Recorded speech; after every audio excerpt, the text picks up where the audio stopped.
Sorry, मुझे लगा कमरा खाली है। रमीज, नूर, तुम्हें तो मैंने पहचाना ही नहीं।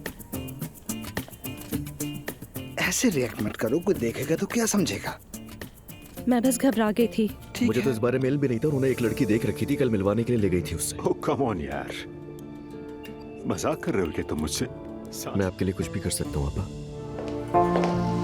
रोहन, शुक्र है अल्लाह का।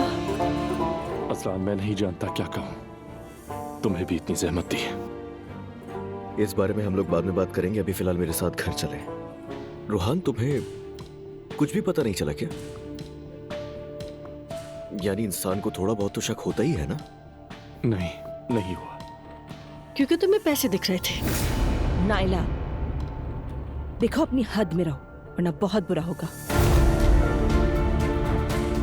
मैं हर किसी की नजर में मुजरिम बन गया हूँ। तुम्हारे हर किसी से मुराद उनाल्स है, हम नहीं है उसमें। मैं उनकी बेटी का शौहर हूँ। दरवाजा खुला, मैंने देखा एक बहुत खूबसूरत लड़की सामने खड़ी हुई थी। ओह वाकई, अगर वो तुम्हें इतनी खूबसूरत लगी तो फिर तो बात ही खत्म हो गई। मगर मुझे अजीब लग रहा है। रूज आरदाम। क्या? जी अंकल, मुझे दरअसल ये नहीं पता कि आप उससे मिले या नहीं, मगर